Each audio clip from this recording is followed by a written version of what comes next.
Does the Jersey Shore count as themed entertainment? Most people would say, no, of course not. And they're probably right. But maybe?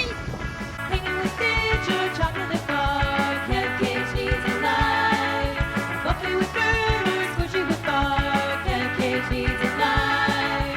Cupcake, cheese alive, yeah. What's up? It's Kev Cage. Good seeing you. And today we're going to talk about whether or not the Jersey Shore counts as themed entertainment. For those of you who don't know, the Jersey Shore isn't just one spot. It's actually like 90 to 120 miles of spots. And while they are all similar, they each have their own personality that makes them different enough that I think counts as themed entertainment. Down this way, one of the southernmost shore points, the Wildwoods. Like most of the shore points, Wildwood has a boardwalk with rides and arcade games, but Wildwood is a little different because their boardwalk is insanely long. It's so long that it actually has 3 separate piers with attractions. Now, the uninitiated are probably thinking, so what's the theme? Beach? The dopes from that MTV show? That doesn't count. And you're right, that doesn't count, but it's also a small part of it. To really get into the history of why this is themed entertainment, we've got to go back in time. Without getting into a whole history lesson, the land was initially settled by the Lenni Lenape of the Delaware Indians, with the first white settlers being Scandinavian fishermen in the 1800s. The European influence broadened over the years as the area got more developed, and the ripples of Italian, Irish, and Polish culture is still very much felt today. Another, probably just as important part of its history, like so much of the Jersey Shore, is, to put it gently, opportunistic capitalists.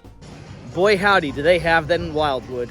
If there's something that was popular, even if it was for like 3 seconds, you can absolutely guarantee that they've made a t-shirt of it. You could buy it here. I don't know, are there a lot of places that have a Taylor Swift creepy plush and a claw machine? Probably not, right? But of course, themed entertainment isn't just about one thing. It's about many things. All little pieces coming together to make one absolutely unique and, what's the word I'm looking for? Consistent experience. And just like any place, over time it starts to establish its own lore, like seagulls stealing your food. Look at that thing, that's gigantic. The seagull with a fry in its mouth is like the Mickey Mouse of Wildwood. Another hallmark of themed entertainment is the signature drink. And here, while it doesn't have booze in it, we've got the Lime Ricky. What is a Lime Ricky? Well, it's kind of like a Sprite meets a mojito with a lime in it. I don't know. It's pretty refreshing, to be honest, on a hot day, despite its lack of booze. And yes, Wildwood does have a taste for the lowbrow, as evidenced by this fine establishment. Ample opportunities to put your life in someone else's hands by letting them cart you around in a monster truck. And the fact that you can buy cigarettes and saltwater taffy in the same place. And that's the true beauty of the Jersey Shore.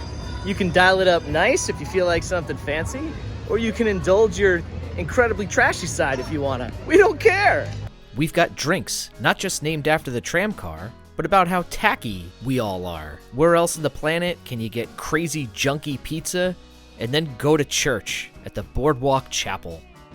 And then there's this, paintball with live targets. It's called Moron Madness. There's a guy walking around there that you could shoot paintballs at. I haven't been many places in this country, but I'm pretty sure that's something that's specific to here. Other places have a monorail, but Wildwood has the tram car.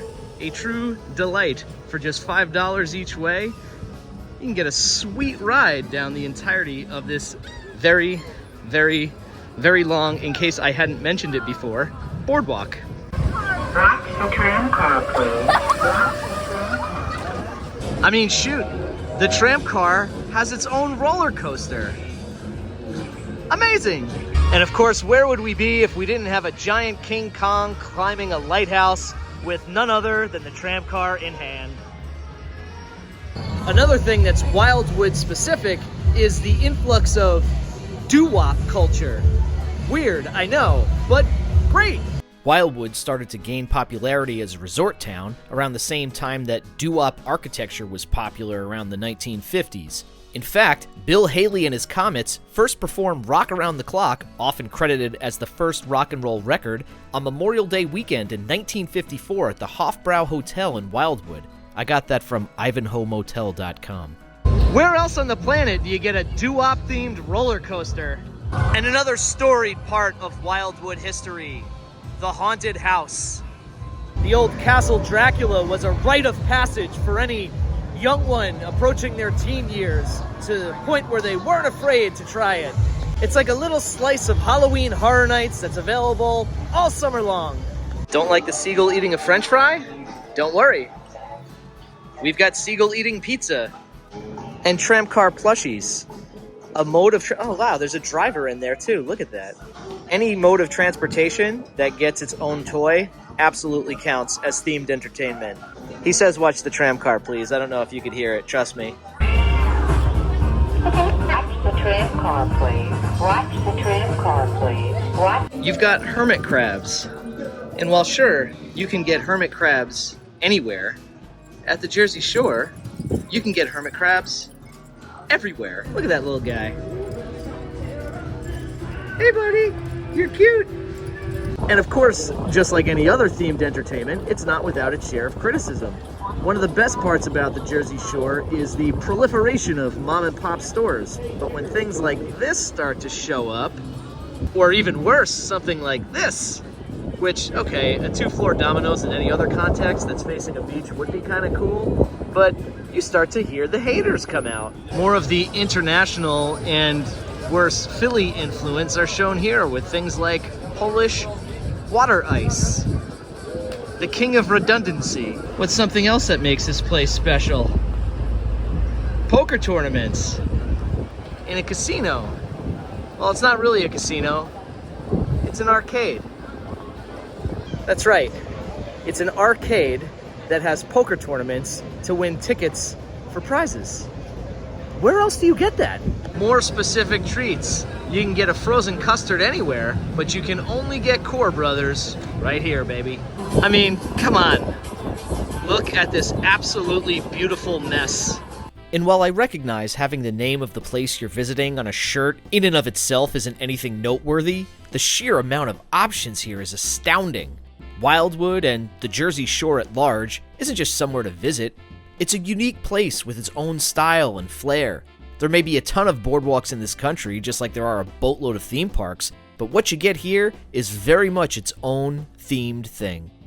It's like a beautiful amalgamation of every New Jersey stereotype. The good ones and the bad ones. It's not just a reflection of the people who settled here and ultimately built this place up. It's also, for better or worse, a reflection of the people who come here now.